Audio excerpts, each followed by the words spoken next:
Mi amigo, ¿alguna vez has sentido que tu voz desaparece justo en el momento más importante? A mí me pasó. Fue un día de primavera, hace ya un tiempo, y ese día iba a decidir si todos mis meses de esfuerzo habían servido para algo o no.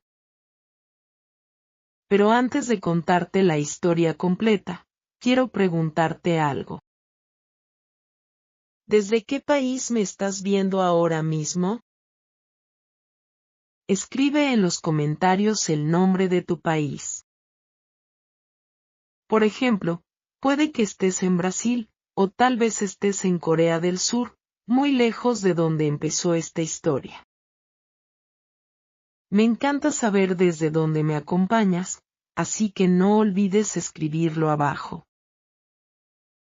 Ahora sí, te cuento todo desde el principio.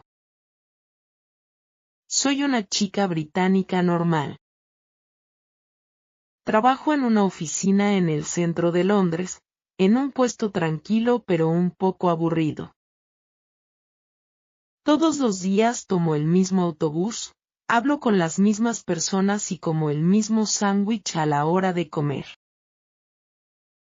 Durante mucho tiempo, mi vida fue así, tranquila, cómoda, pero también un poco gris.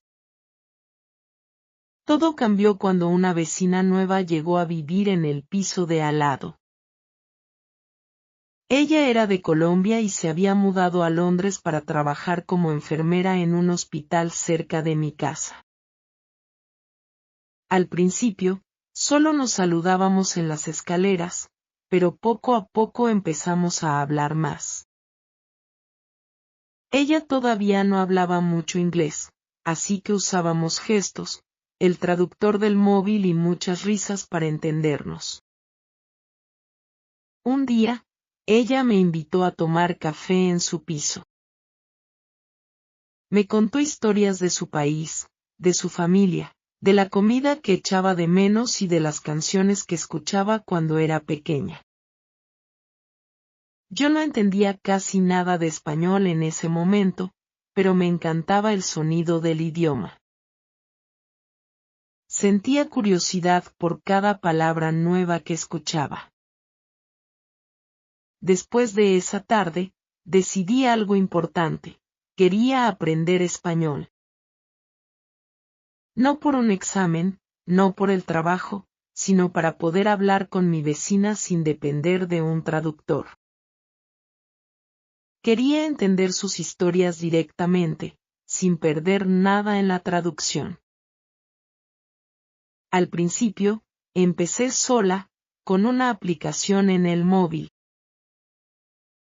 Estudiaba 10 minutos antes de dormir. Aprendí a decir hola, gracias y ¿cómo estás? Pensaba que con eso sería suficiente, pero pronto me di cuenta de que el español era mucho más grande y complicado de lo que imaginaba. Mi vecina notó mi interés y me recomendó una academia de idiomas cerca de mi trabajo. Decía que una aplicación no era suficiente, que necesitaba practicar con otras personas y con un profesor de verdad. Al principio tenía miedo. Nunca había sido una buena estudiante de idiomas en el colegio. En las clases de francés, años atrás, siempre sacaba las peores notas y odiaba hablar en voz alta delante de mis compañeros. Sin embargo, decidí intentarlo. Un lunes por la tarde, después del trabajo, entré por primera vez en la academia. El edificio era pequeño, con las paredes llenas de fotos de ciudades y banderas de países donde se habla español. Me senté en una silla de la sala de espera y sentí los nervios en el estómago, como si volviera a ser mi primer día de colegio. Mi amigo, quizás tú también recuerdas ese sentimiento, el miedo a empezar algo nuevo, el miedo a no ser suficientemente buena. Yo lo sentía en ese momento, sentada en esa silla, esperando conocer a mi primera profesora de español. La puerta se abrió y salió una mujer alta, con el pelo corto y una sonrisa tranquila. Se presentó como la profesora del curso, aunque para mí, en ese momento, era simplemente la persona que iba a juzgar cada error que yo cometiera. Me hizo pasar a una sala pequeña con 6 sillas y una pizarra blanca. Poco a poco fueron llegando otros estudiantes. Entre ellos había un hombre mayor que quería viajar por Sudamérica después de jubilarse. También llegaron 2 estudiantes universitarios que necesitaban el idioma para sus estudios. Además, había una mujer de mi edad que trabajaba en marketing y decía que el español le abriría puertas en su carrera. Desde el primer minuto, sentí que todos sabían más que yo. Cuando la profesora preguntó ¿por qué queréis aprender español?, cada persona respondió con frases completas, y algunas incluso usaron palabras que yo nunca había escuchado. Cuando llegó mi turno, solo pude decir, yo, amiga. Colombia, quiero hablar. La profesora sonrió con paciencia, pero uno de los estudiantes universitarios soltó una pequeña risa. No fue cruel, pero a mí me dolió. Sentí la cara caliente y quise desaparecer. Esa noche, de vuelta en mi piso, pensé en dejarlo.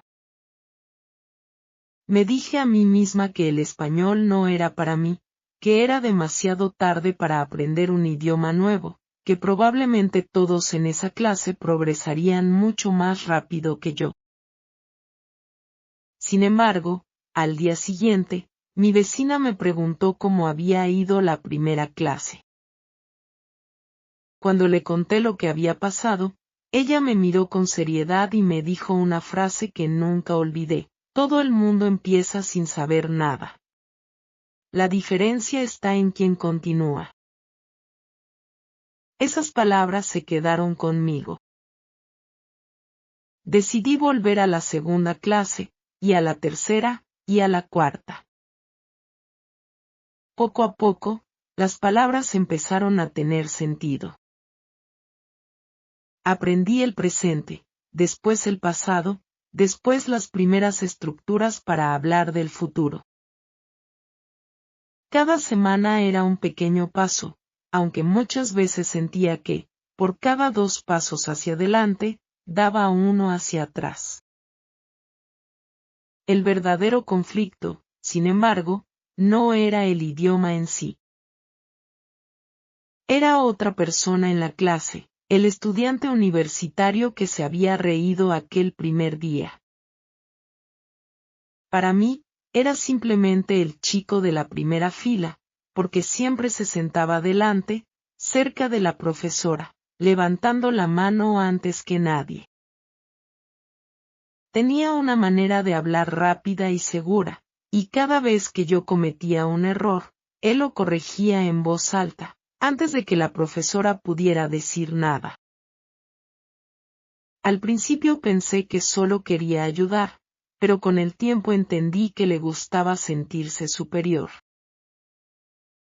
No se dice así, decía, con una sonrisa que no era amable. Se dice de esta otra manera.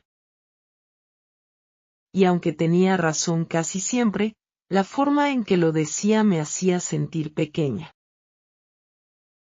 Empecé a tener miedo de hablar en clase, no porque no supiera la respuesta, sino porque sabía que él estaría esperando mi error para señalarlo. Mi amigo, seguramente conoces a alguien así en tu vida, una persona que, aunque no admita una mala intención, consigue hacerte dudar de ti mismo con cada palabra. Para mí, ese compañero de clase se convirtió en la voz dentro de mi cabeza que repetía: no eres lo suficientemente buena. nunca vas a hablar bien este idioma. Durante los primeros meses, casi dejo la academia 2 veces. La primera vez fue después de un examen sorpresa de vocabulario en el que solo acerté la mitad de las preguntas, mientras que el chico de la primera fila terminó en 5 minutos y salió de la sala antes que nadie. La segunda vez fue cuando tuve que hacer una presentación oral sobre mi familia. Me quedé completamente en blanco delante de todos. Repetí durante lo que me pareció una eternidad. Al final, la profesora, con mucha amabilidad, me ayudó a continuar. Después de esa presentación, salí de la academia con los ojos llenos de lágrimas. Caminé hasta la parada del autobús sintiendo que había fracasado completamente. Sin embargo, cuando llegué a casa, mi vecina estaba esperándome en el pasillo, con 2 tazas de café colombiano recién hecho. Nos sentamos en las escaleras del edificio, y le conté todo, el chico de la primera fila, la presentación desastrosa, las ganas de abandonar. Ella me escuchó sin interrumpir. Al final, me dijo algo que cambió mi manera de pensar. Tú no estás aprendiendo español para él. Estás aprendiendo para ti, para nosotras, para las historias que todavía no has podido entender cuando te las cuento. Esa noche decidí que no iba a dejar que un compañero de clase decidiera si yo continuaba o no. El idioma era mío, no de él. A partir de ese momento, cambié mi actitud. Empecé a llegar más temprano a clase para repasar el vocabulario antes de que empezara la lección. Compré un cuaderno pequeño que llevaba siempre en el bolso, y cada vez que escuchaba una palabra nueva, en la calle, en la televisión o en una canción, la anotaba con su significado. Mi vecina se convirtió en mi compañera de estudio casi sin darse cuenta. Cada vez que nos veíamos, yo intentaba usar una frase nueva en español, aunque sonara torpe o incorrecta. Mi familia, sin embargo, no entendía muy bien mi nuevo interés. Mi madre, en particular, pensaba que era una pérdida de tiempo y de dinero. ¿Para qué necesitas el español?, me preguntaba durante las cenas de los domingos. Vives en Inglaterra, trabajas en Inglaterra, tu vida está aquí. Mi padre, más práctico, se preocupaba por el dinero que gastaba en las clases. Las clases no eran baratas, y yo tenía un salario normal, no muy alto. Cada mes tenía que decidir entre ahorrar para unas vacaciones o pagar la siguiente serie de clases. Decidí hacer un sacrificio. Dejé de comprar café en la cafetería cerca de mi oficina y empecé a llevar mi propio café de casa. Dejé de salir a cenar los viernes con mis compañeros de trabajo, al menos no todas las semanas. Ese dinero extra, poco a poco, se convirtió en las clases de español que continuaba pagando mes tras mes. No fue fácil. A veces, mis amigas de la oficina me invitaban a planes divertidos y yo tenía que decir que no. Ellas no entendían muy bien por qué prefería quedarme en casa estudiando verbos irregulares en vez de salir con ellas. Mi amigo, seguro que tú también has tenido que elegir entre lo fácil y lo que realmente quieres. A veces, aprender un idioma nuevo no es solo un reto mental, sino también un reto de organización, de dinero y de paciencia con las personas que no entienden por qué te importa tanto. Después de casi un año de estudio, mi profesora me sugirió algo que me sorprendió: presentarme a un examen oficial de español, concretamente al nivel A2. Al principio pensé que era una broma. Yo, a un examen oficial. Todavía cometo errores básicos, le dije. Pero ella insistió, explicando que un examen oficial me daría un objetivo claro, una fecha límite y, además, un certificado que podría usar en el futuro, quizás incluso para buscar otro trabajo relacionado con idiomas. La idea me dio mucho miedo al principio. Un examen significaba una fecha exacta, unas normas estrictas, un resultado final, aprobado o suspendido. Ya no sería solo aprender por diversión o por curiosidad, ahora habría una evaluación oficial de mi nivel, hecha por desconocidos, en un centro de examen serio. Sin embargo, cuanto más lo pensaba, más me atraía la idea. Quería demostrarme a mí misma que podía hacerlo. Quería demostrarle al chico de la primera fila, aunque él nunca lo supiera, que yo también podía llegar lejos. Y, sobre todo, quería demostrarle a mi vecina que su confianza en mí desde el principio había valido la pena. Me inscribí en un examen que se celebraría 4 meses después. 4 meses no parecían mucho tiempo cuando pensaba en todo lo que todavía tenía que aprender. Tenía que dominar la gramática completa del nivel y ampliar mucho mi vocabulario. También tenía que mejorar la comprensión auditiva y la expresión escrita. Además, debía preparar la parte que más miedo me daba, la expresión oral frente a un examinador real.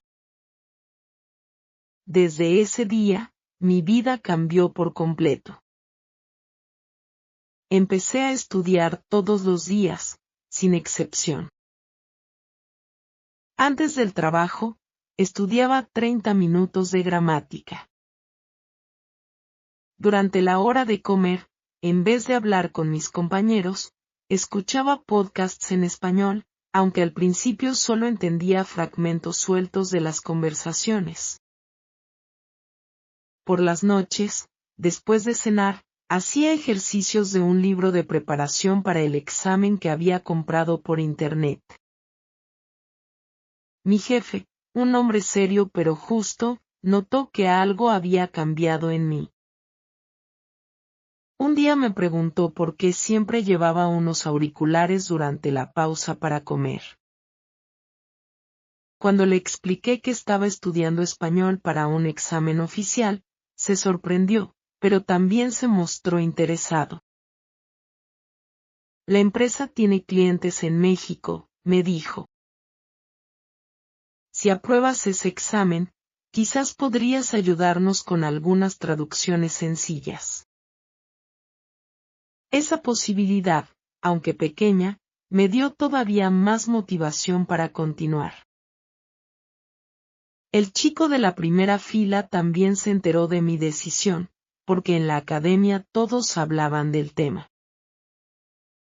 Un día, durante el descanso, se acercó a mí y me dijo, con su típica sonrisa de superioridad: «Tú vas a presentarte al examen oficial. Yo también voy a hacerlo, pero al nivel B1. Espero que te vaya bien con el A2». La forma en que dijo el A2, como si fuera algo muy fácil comparado con su nivel, me molestó profundamente. Sin embargo, en vez de responder con enfado, simplemente sonreí y dije: «Gracias, espero que a ti también te vaya bien». Por dentro, sin embargo, sentí que ese comentario se convertía en más combustible para alimentar mi esfuerzo diario. Las semanas siguientes fueron intensas. descubrí que el nivel A2 no era tan sencillo como algunas personas pensaban. Había que dominar los tiempos del pasado, saber diferenciar entre el pretérito y el imperfecto, algo que me costaba muchísimo porque en inglés no existe esa diferencia de la misma manera. También tenía que aprender a dar consejos y a describir lugares con detalle.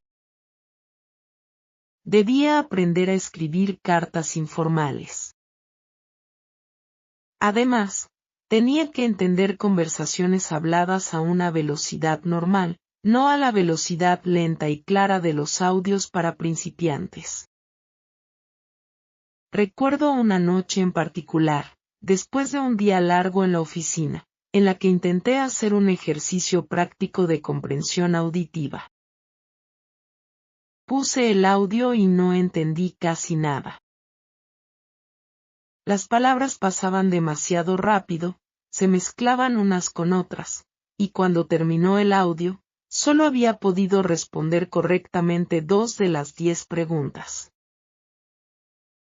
Cerré el ordenador portátil, me senté en el suelo de mi habitación y empecé a llorar. No era solo por ese ejercicio en concreto.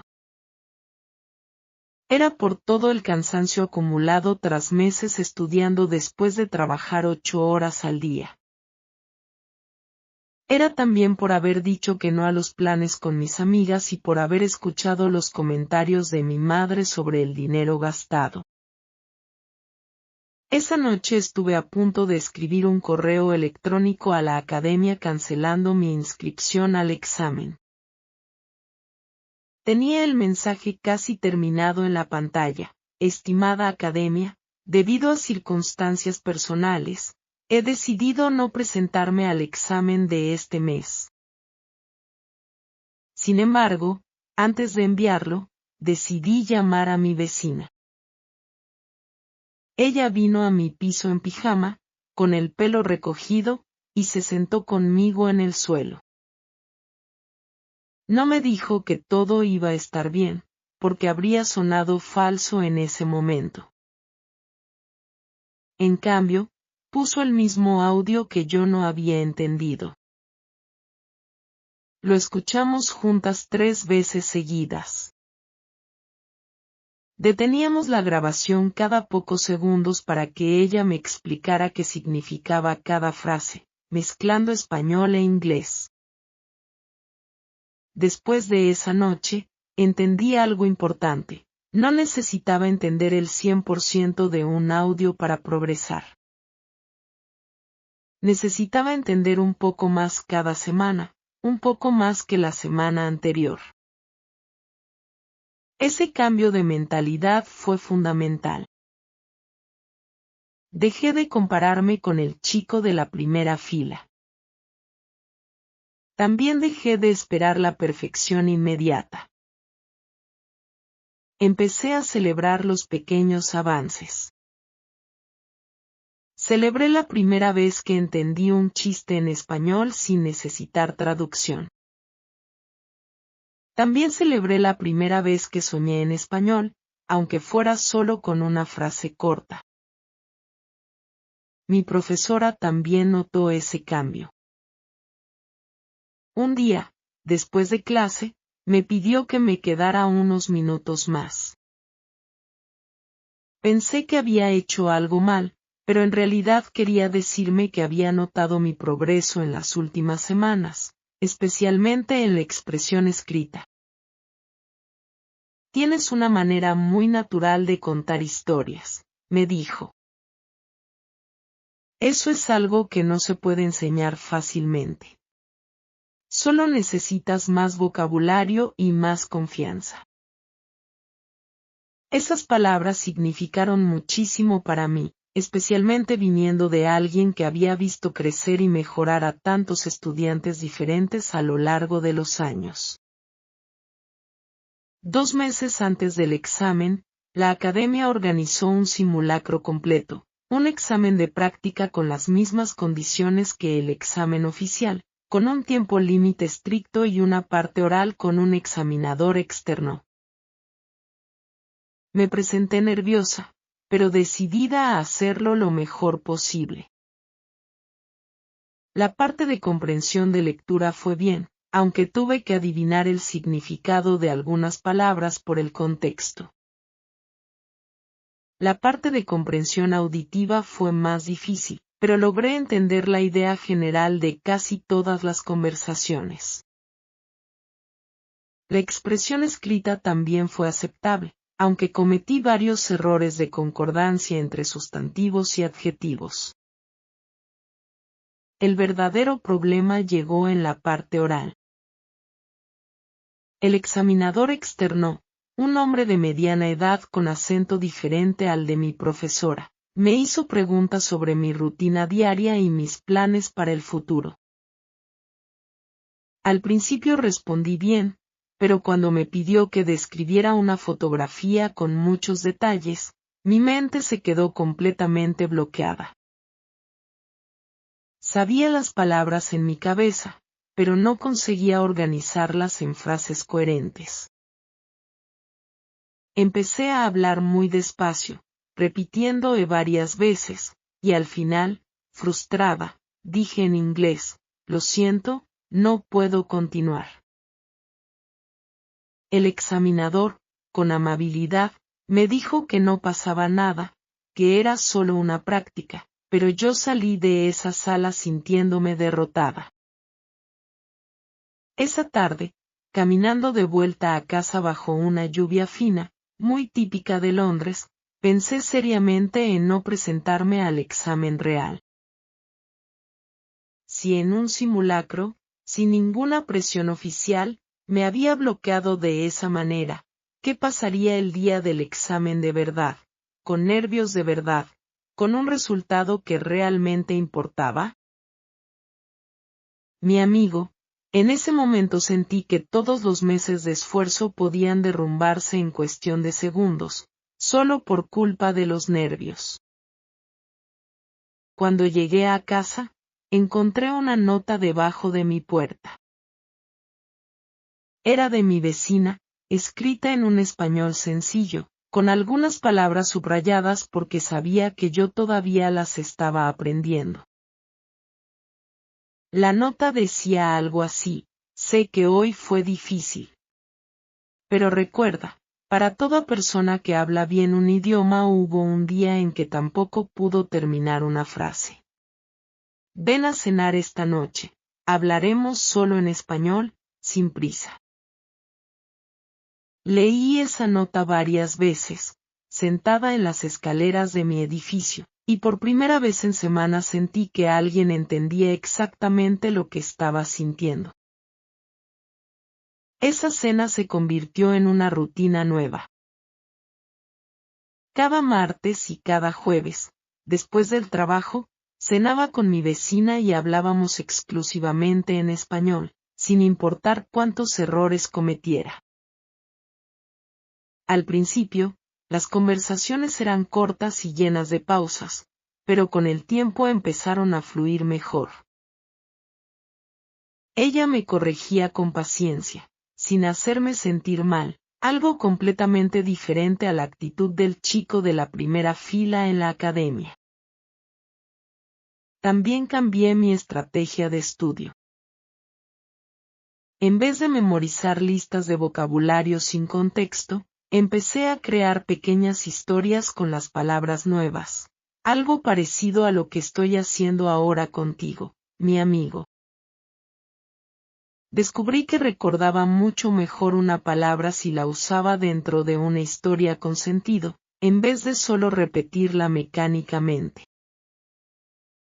Empecé también a grabarme hablando sobre temas sencillos, mi día, mis planes del fin de semana, mis opiniones sobre alguna noticia. Escucharme cometer errores era incómodo al principio, pero me ayudó muchísimo a identificar qué estructuras necesitaba practicar más. Un mes antes del examen, decidí unirme a un grupo de intercambio de idiomas que se reunía los sábados por la mañana en una cafetería cerca del río. Allí conocí a personas de diferentes países que estaban aprendiendo inglés y querían practicar conmigo, mientras yo practicaba español con ellas.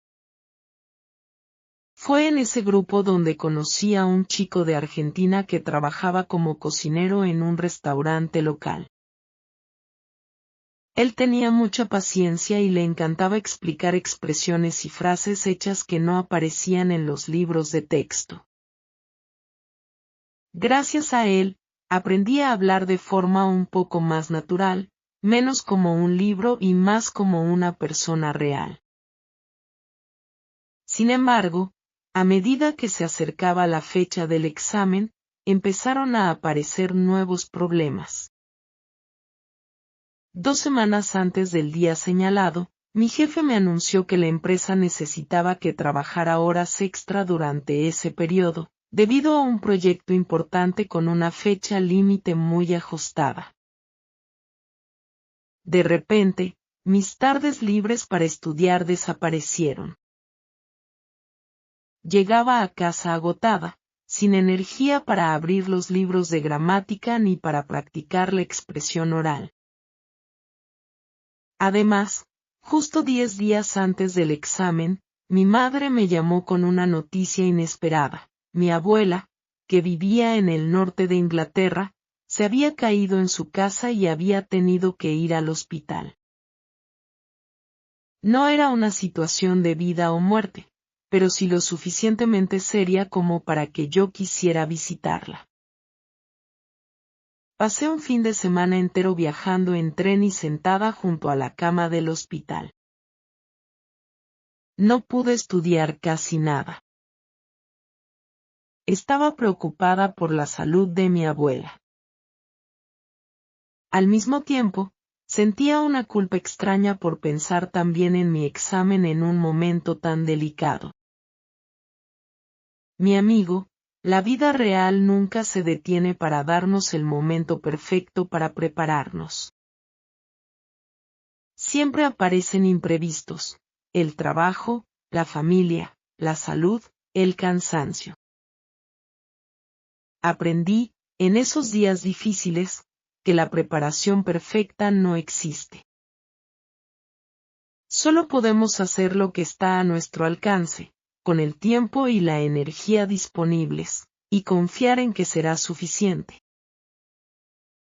Cuando volví a Londres, después de saber que mi abuela estaba mejor y podría recuperarse en casa, me quedaban solo 5 días para el examen. Sentía que había perdido un tiempo precioso. Esa noche, en vez de sentir pánico, decidí organizar un plan concreto para esos últimos días. Dedicaría un día a repasar toda la gramática.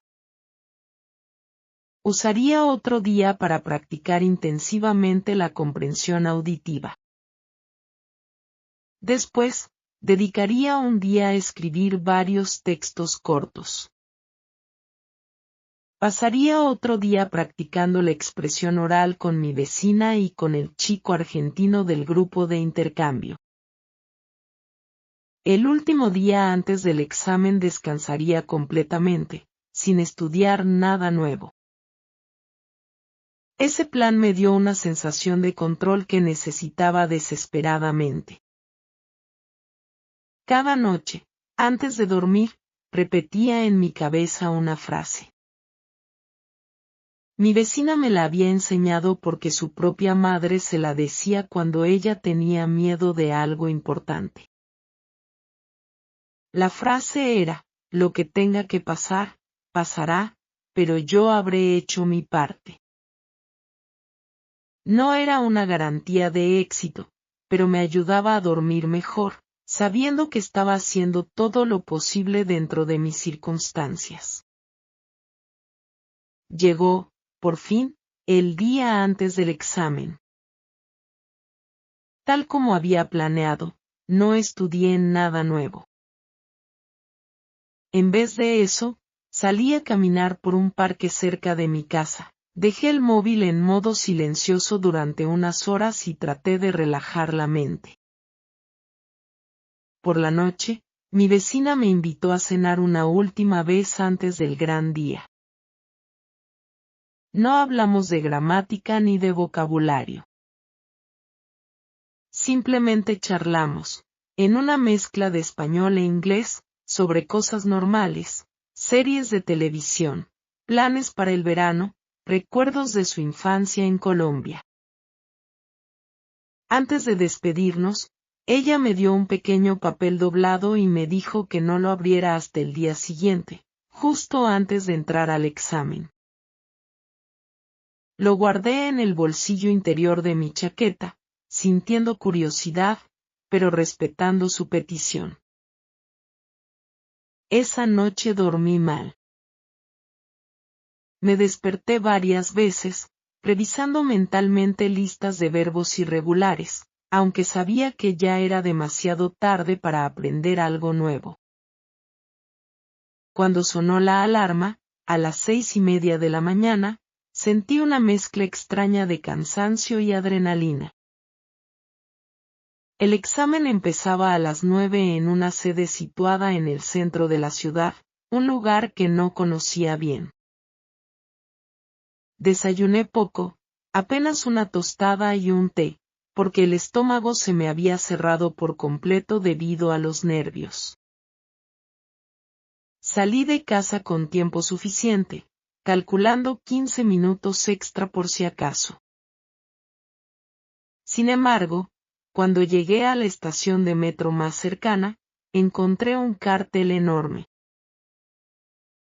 El cartel anunciaba que esa línea estaba cerrada por trabajos de mantenimiento urgente. Esa información no había aparecido en ninguna aplicación la noche anterior. El pánico empezó a subir por mi pecho.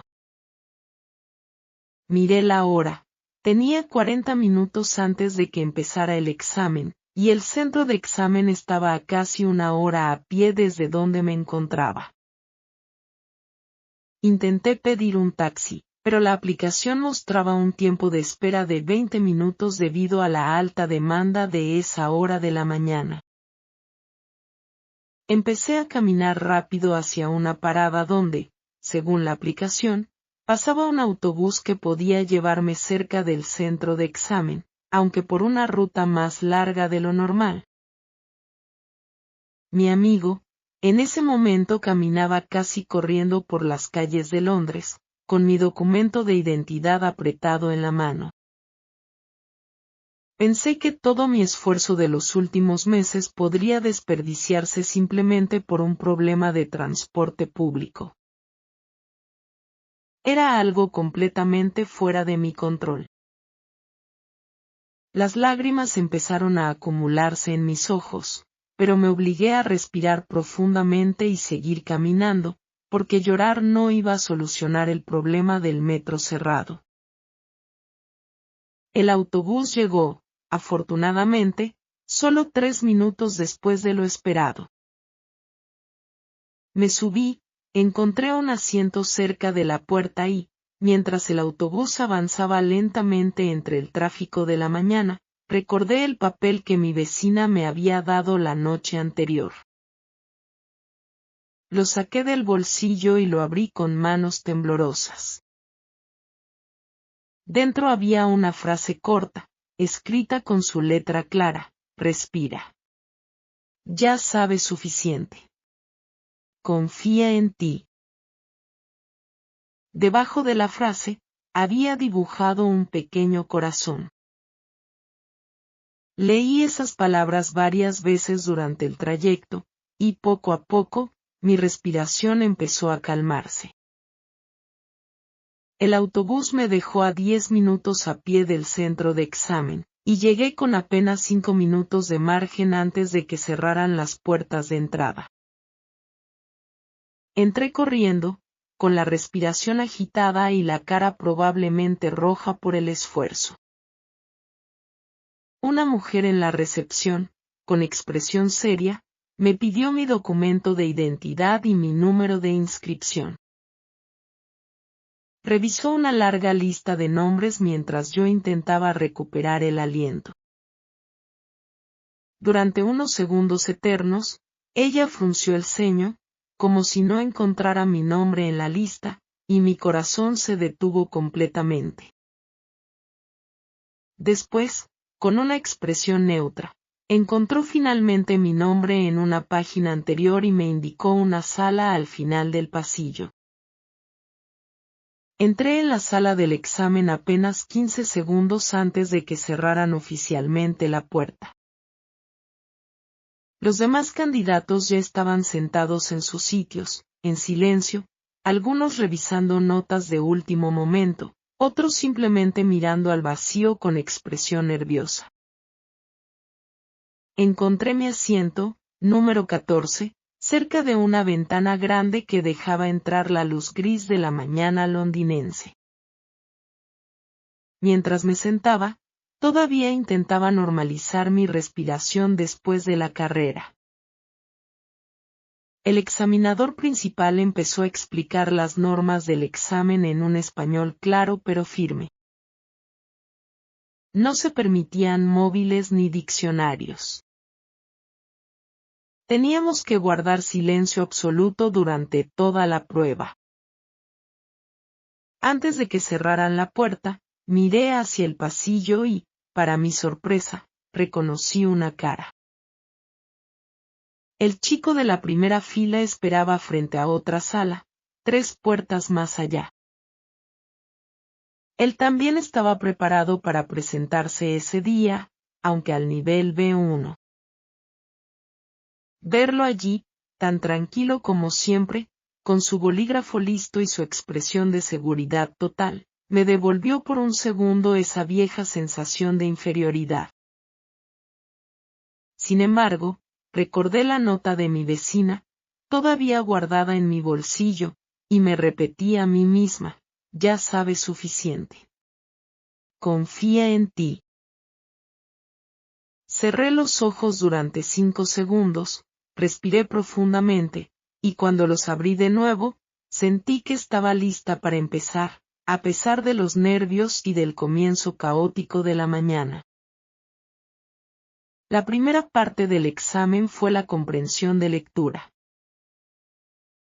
Nos entregaron un cuadernillo con varios textos, un anuncio de trabajo, un correo electrónico informal, un artículo corto sobre hábitos saludables y un folleto turístico sobre actividades de fin de semana. Tenía que responder preguntas de opción múltiple y también relacionar frases con la información correcta de cada texto.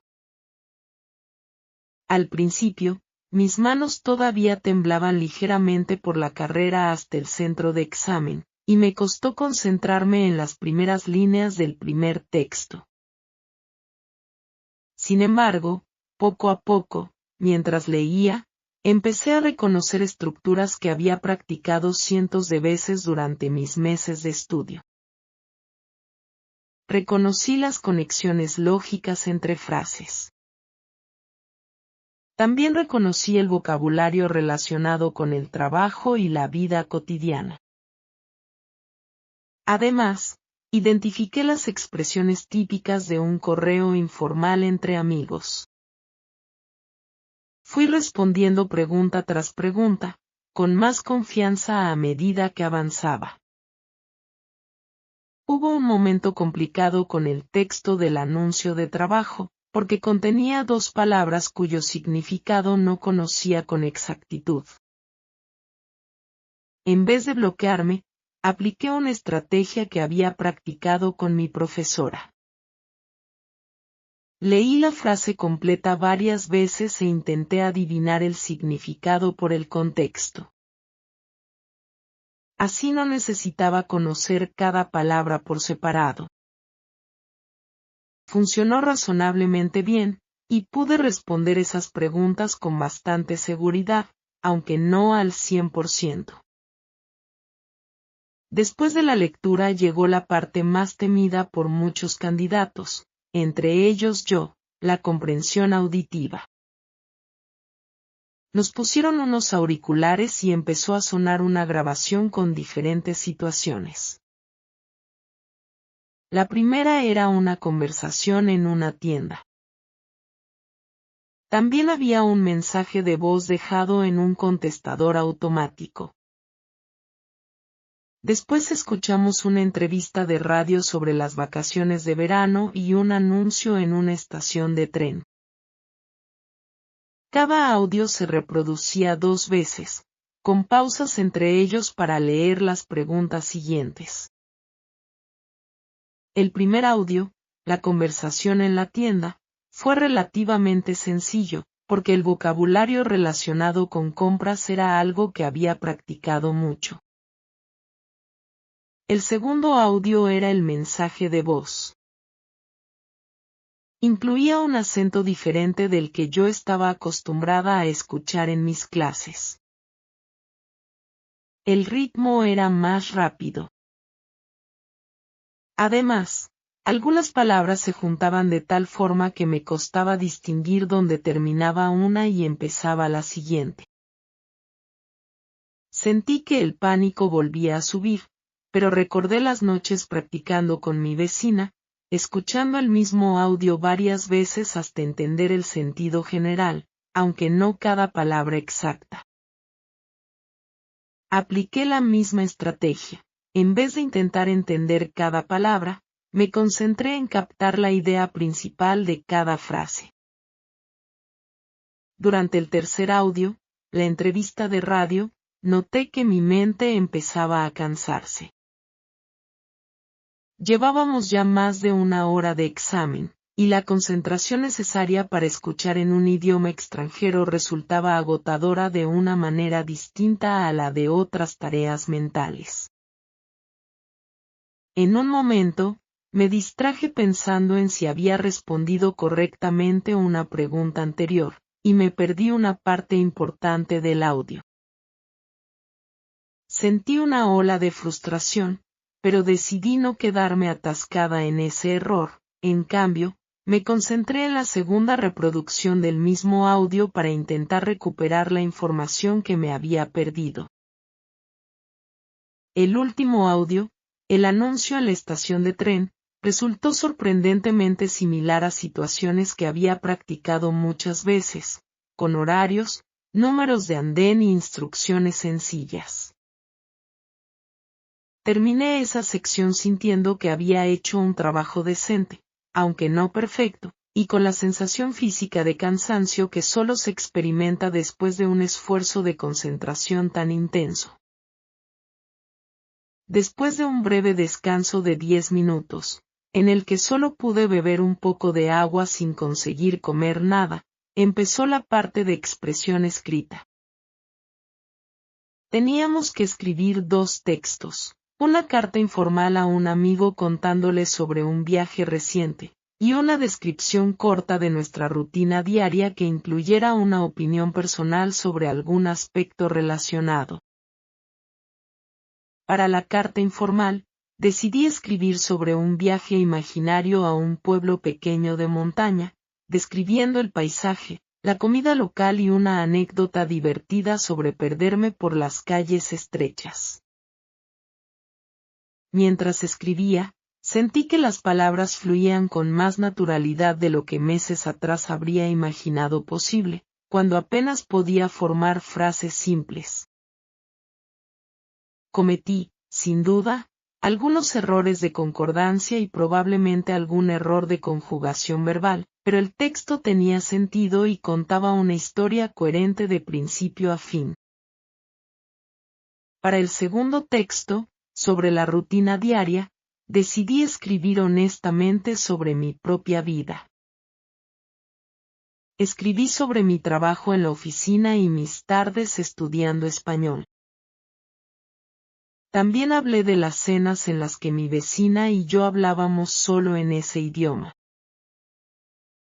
Al escribir sobre algo real y personal, las ideas llegaron con más facilidad que si hubiera intentado inventar una historia completamente ficticia.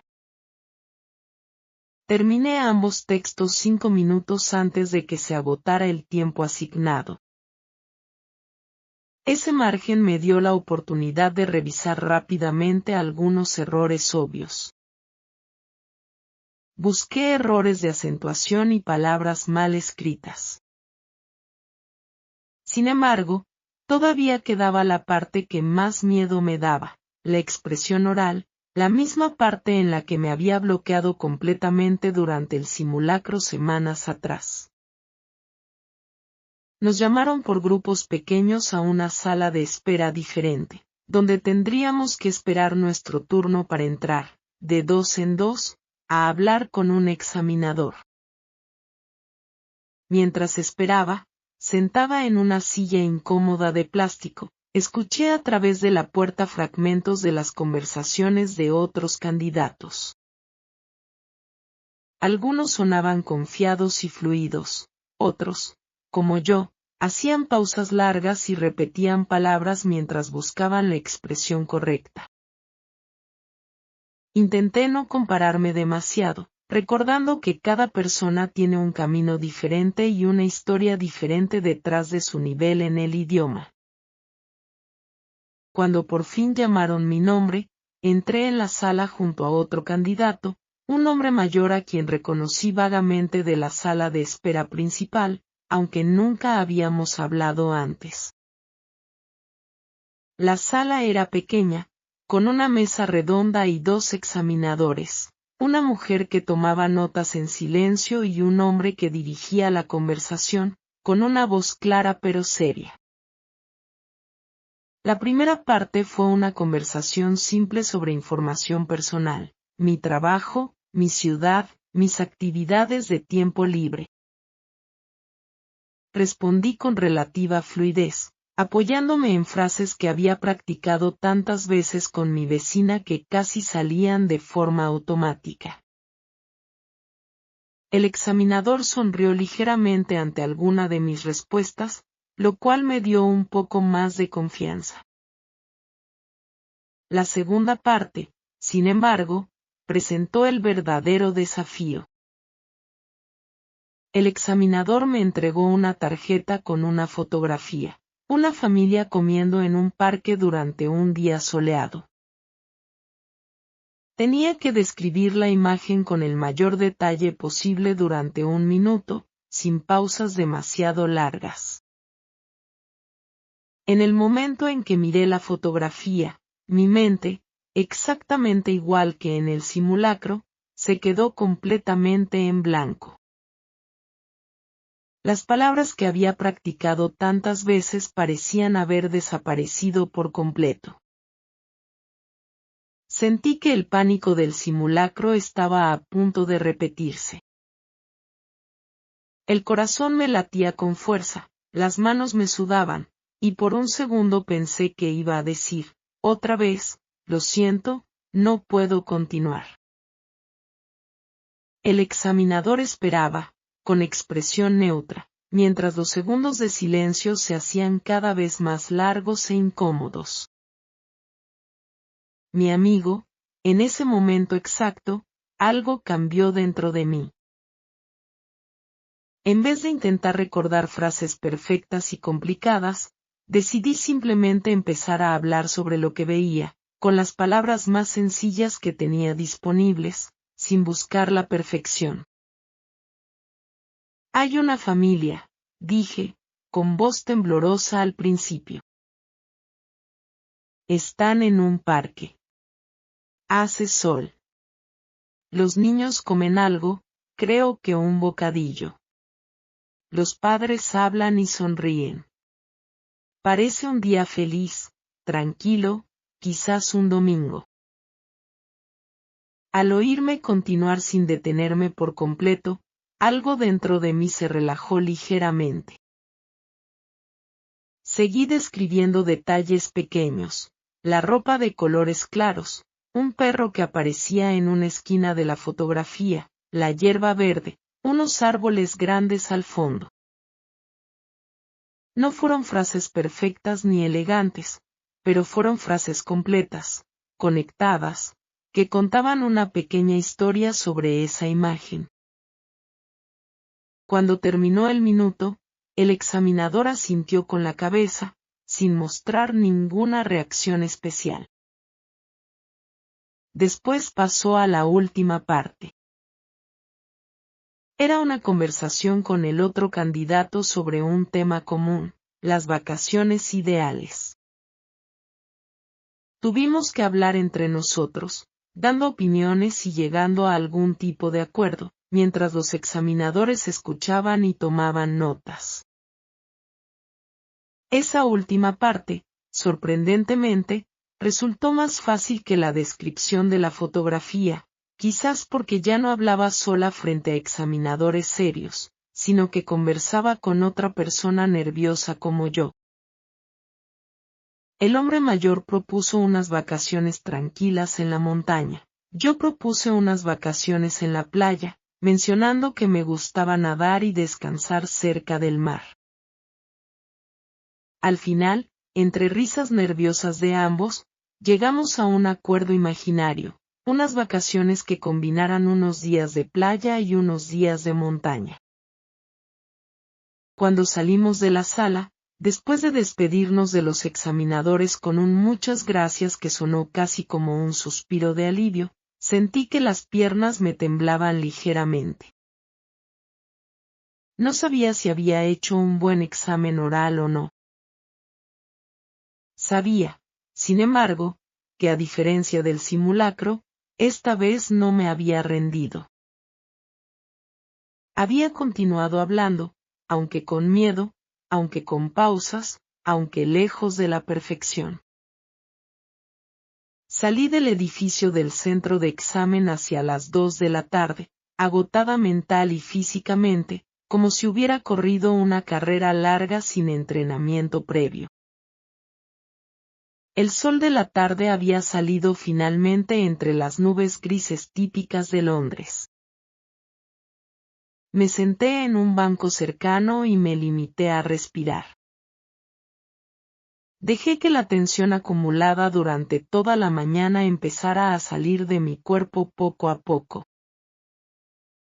Mientras estaba sentada allí, vi salir al chico de la primera fila del mismo edificio, después de terminar su propio examen de nivel B1. Por primera vez desde que lo conocía, no mostraba su expresión habitual de seguridad absoluta. Se sentó, sin darse cuenta de mi presencia al principio, en un banco cercano, con la cabeza entre las manos. Después de un momento, me vio y, para mi sorpresa, se acercó. ¿Cómo te fue?, me preguntó, con un tono mucho menos seguro que el que usaba normalmente en clase. Le respondí honestamente que no sabía, que la parte oral había sido complicada, especialmente al principio. Él asintió y confesó algo que nunca hubiera esperado escuchar de su boca. La parte de expresión oral de su examen también había sido mucho más difícil de lo que esperaba. En un momento se había quedado completamente bloqueado. Intentaba defender una opinión sobre un tema de actualidad que el examinador le había pedido que debatiera. Esa conversación cambió algo en mi manera de ver a ese compañero de clase. Durante meses lo había visto como una persona segura de sí misma, casi sin debilidades, alguien que hacía que yo me sintiera pequeña con cada comentario. Sin embargo, en ese banco, bajo el sol débil de la tarde, descubrí que él también sentía miedo, que él también dudaba de sus propias capacidades, aunque lo escondiera mejor que yo delante de los demás. Antes de despedirnos, me dijo, con una sonrisa mucho más sincera que las que había visto antes en la academia: espero de verdad que apruebes. Creo que te lo mereces, después de todo el esfuerzo que has hecho. Esas palabras, viniendo precisamente de él, significaron más de lo que hubiera podido imaginar semanas atrás. Los días siguientes al examen fueron extraños. Por un lado, sentía un gran alivio, ya no tenía que estudiar cada noche, ya no tenía que sacrificar planes sociales por repasar gramática. Por otro lado, La incertidumbre sobre el resultado me acompañaba constantemente. Era como una sombra que aparecía en momentos inesperados. Aparecía mientras trabajaba en la oficina, mientras cenaba e incluso mientras intentaba dormir por las noches. La academia había explicado que los resultados tardarían aproximadamente 6 semanas en publicarse, un tiempo que en ese momento me pareció eterno. Durante esas semanas, intenté mantenerme ocupada. Volví a salir los viernes con mis compañeros de oficina, algo que había dejado de hacer casi por completo durante los últimos meses de preparación intensiva. También seguí viendo a mi vecina regularmente, aunque nuestras conversaciones cambiaron ligeramente de tono. Ya no eran sesiones de práctica intensiva, sino charlas más relajadas entre amigas. Aún así, seguíamos hablando principalmente en español. Mi madre, sorprendentemente, empezó a mostrar más interés del que había mostrado durante todo el proceso. Un domingo, durante la cena familiar habitual, me pidió que le enseñara algunas palabras básicas en español. Al principio pensé que solo lo hacía por cortesía. Pero, con el paso de las semanas, empezó a preguntarme regularmente sobre el idioma. También me preguntaba sobre la cultura de los países donde se habla español. Incluso empezó a hablar de la posibilidad de que algún día viajáramos juntas a un lugar donde pudiera practicar lo poco que iba aprendiendo conmigo. Ese cambio en mi madre, aunque pequeño, significó mucho para mí, porque sentí que finalmente entendía por qué el español se había vuelto tan importante en mi vida. Mi jefe también hizo realidad, en parte, lo que había insinuado antes del examen. Sin esperar siquiera el resultado oficial, me pidió ayuda para revisar un correo electrónico sencillo destinado a un cliente en México, simplemente para asegurarse de que el tono fuera lo bastante cortés. Fue una tarea pequeña, casi insignificante en términos prácticos. Pero para mí representó una prueba real.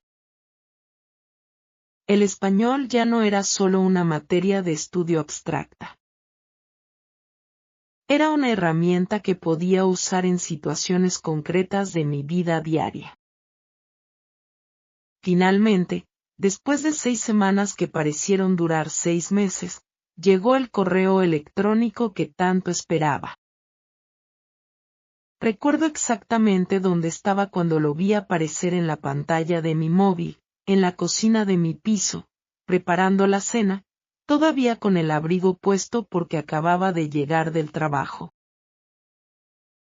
El asunto del correo decía simplemente, resultados disponibles, examen de nivel A2. Sentí que el corazón se me subía a la garganta. Durante unos segundos, no me atreví a abrir el correo. Me quedé mirando la pantalla, con el dedo suspendido sobre la palabra abrir. Pensé en todo lo que ese resultado representaba. Pensé en los meses de estudio después del trabajo y en las noches llorando frente a audios que no entendía. Recordé la carrera desesperada por las calles de Londres la mañana del examen. También recordé el bloqueo mental frente a la fotografía de la familia en el parque. Pensé en las palabras de ánimo de mi vecina y en el cambio inesperado en mi relación con el chico de la primera fila. Mi amigo, al recordar ahora ese momento, pienso también en ti, aunque entonces todavía no podía conocerte ni imaginar que un día te contaría esta historia. Pensé en todas las personas que, en algún momento de su vida, ¿Han sentido ese mismo nudo en el estómago antes de descubrir si un esfuerzo largo ha valido la pena? Respiré profundamente y abrí el correo. El documento adjunto tardó unos segundos eternos en cargar en mi móvil, unos segundos durante los cuales estuve segura de que mi corazón dejaría de latir por completo. Cuando finalmente apareció el documento, busqué mi nombre entre la lista, con los ojos moviéndose rápidamente de arriba a abajo por la pantalla, hasta encontrarlo. Junto a mi nombre, en letras claras, aparecía la palabra que había estado esperando durante meses: apto. Había aprobado. No solo había aprobado. Al revisar los detalles por secciones, descubrí que había obtenido una puntuación especialmente alta en expresión escrita y en comprensión de lectura. La puntuación de la parte oral que tanto miedo me había dado era más ajustada, pero suficiente. Solté el móvil sobre la encimera de la cocina y me quedé allí, de pie, con las manos temblando, sin saber si reír o llorar, así que terminé haciendo las dos cosas al mismo tiempo. Salí corriendo de mi piso, todavía con el abrigo puesto, y llamé a la puerta de mi vecina con una urgencia que probablemente la asustó al principio. Cuando abrió la puerta y vio mi cara cubierta de lágrimas y mi enorme sonrisa, no necesitó preguntar nada. Simplemente me abrazó con fuerza, y las dos nos quedamos así, en el pasillo del edificio, celebrando un logro que, de alguna manera, sentíamos como algo compartido entre las dos. Esa noche, mi vecina insistió en preparar una cena especial para celebrar, con platos típicos de su país que yo ya conocía bien después de tantas cenas compartidas durante el último año.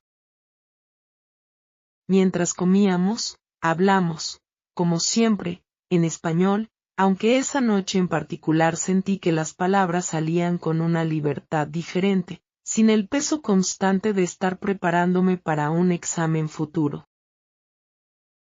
Simplemente estaba hablando, conversando, existiendo en ese idioma que meses atrás me parecía imposible de dominar. Llamé también a mi madre para contarle la noticia. Su reacción me sorprendió gratamente. En vez del escepticismo habitual sobre el dinero y el tiempo invertido, escuché en su voz un orgullo genuino. Nunca lo había expresado tan claramente por ninguno de mis logros anteriores. Sabía que podías hacerlo, me dijo, aunque yo recordaba perfectamente sus dudas iniciales durante las cenas de los domingos.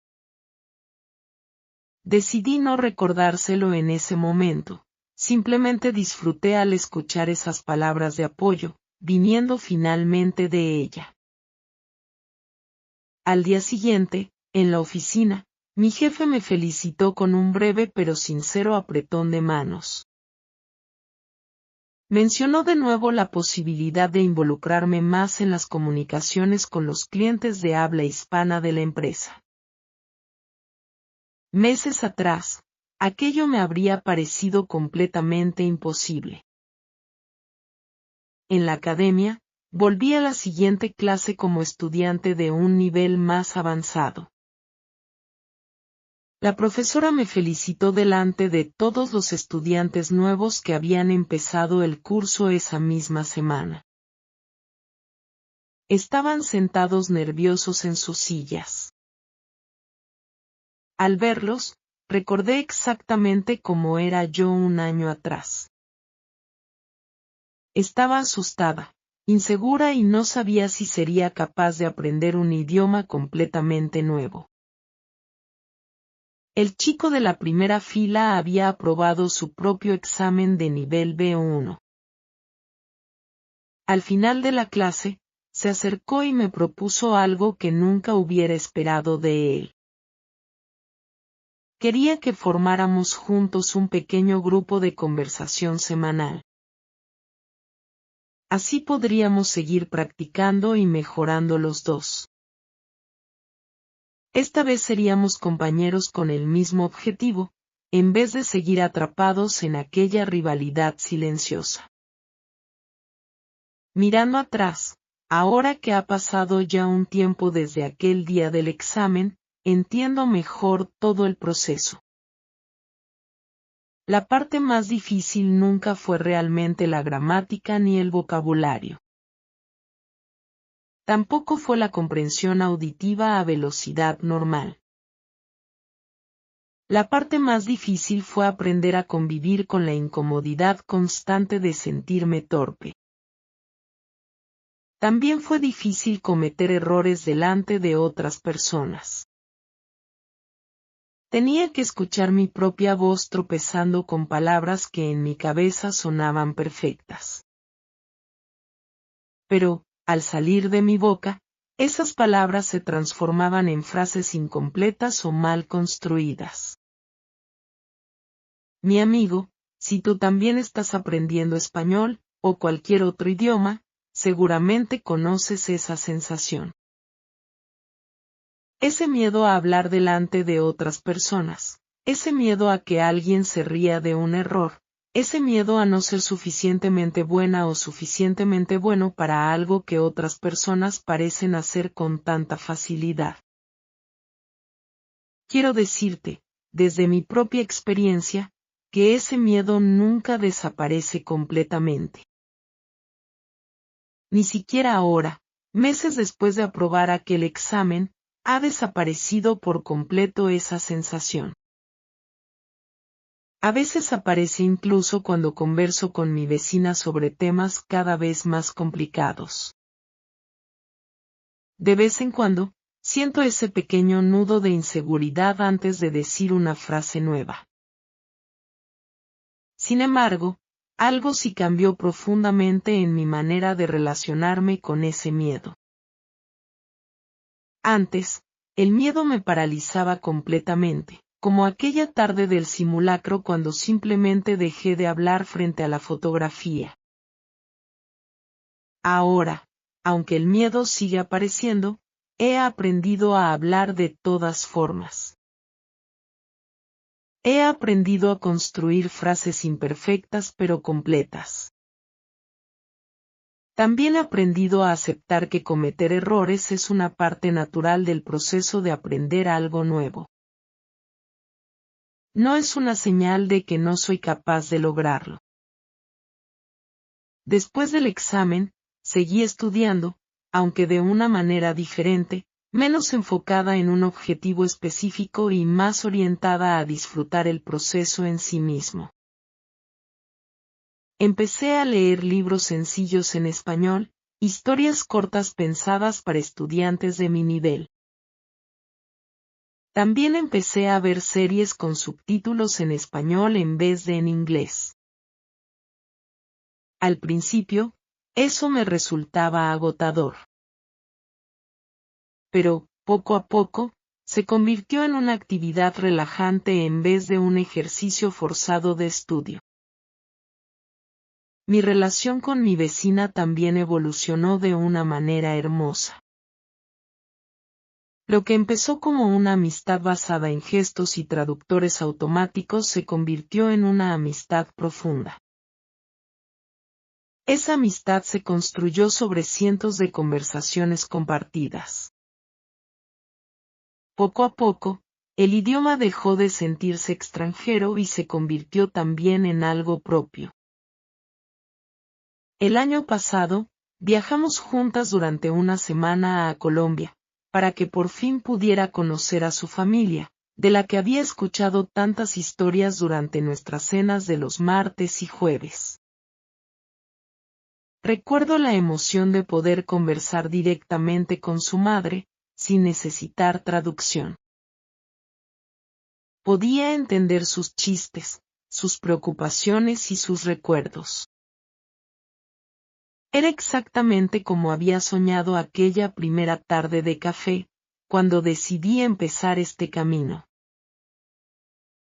Ahora tengo una amistad genuina con el chico de la primera fila, no solo una relación de rivalidad silenciosa.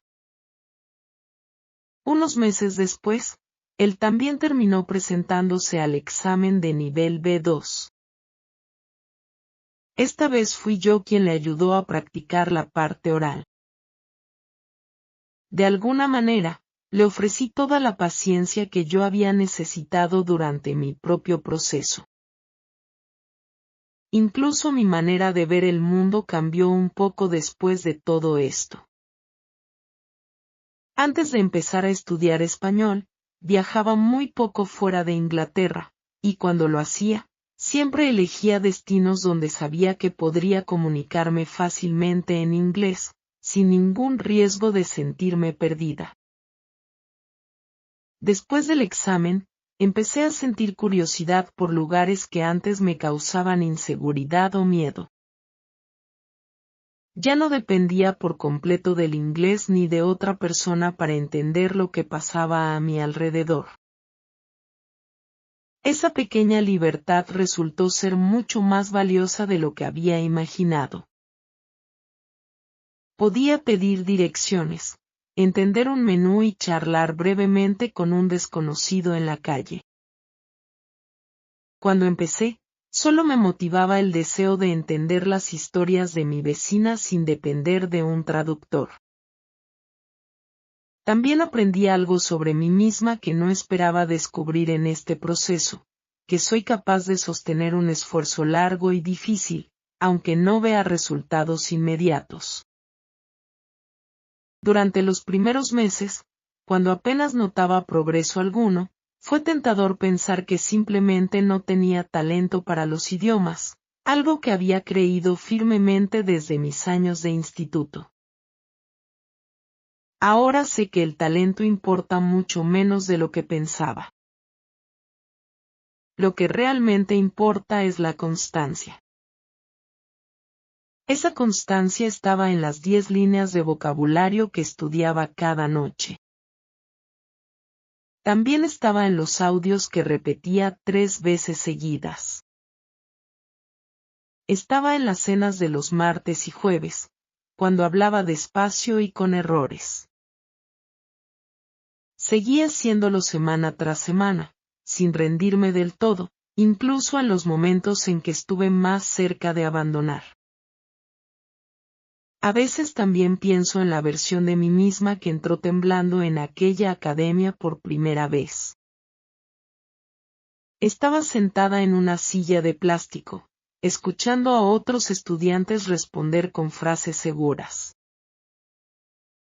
Mientras tanto, yo apenas conseguía juntar 3 palabras. Si pudiera volver atrás y hablar con esa persona, le diría que el camino iba a ser mucho más largo y complicado de lo que imaginaba. Habría más lágrimas, más noches de cansancio y más momentos de duda de los que habría querido admitir en ese momento.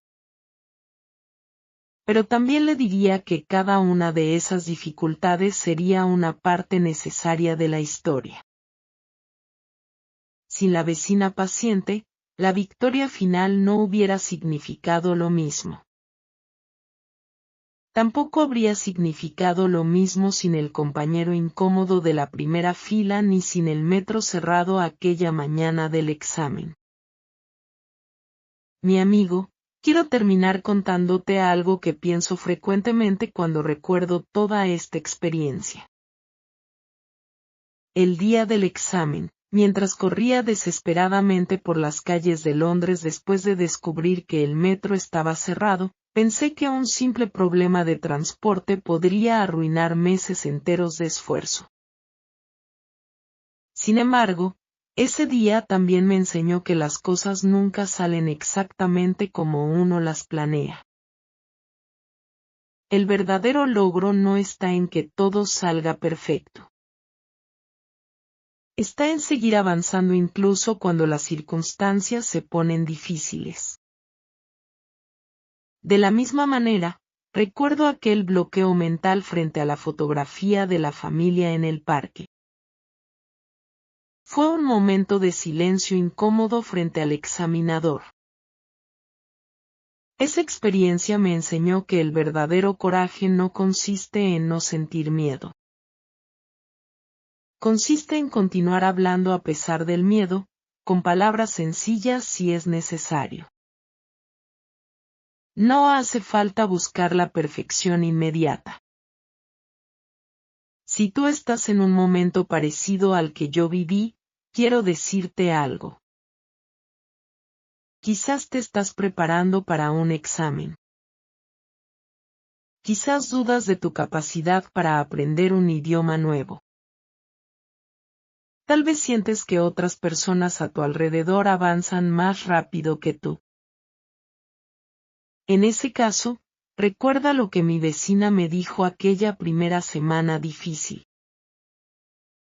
Todo el mundo empieza sin saber nada. La diferencia está simplemente en quien decide continuar día tras día y semana tras semana. Hay que continuar a pesar de los errores, del cansancio y del miedo.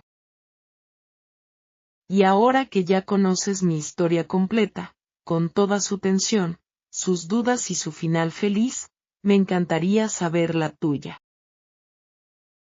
Cuéntame en los comentarios en qué punto de tu propio camino con el español te encuentras ahora mismo, y no olvides, si todavía no lo has hecho, decirme desde qué rincón del mundo me estás escuchando hoy.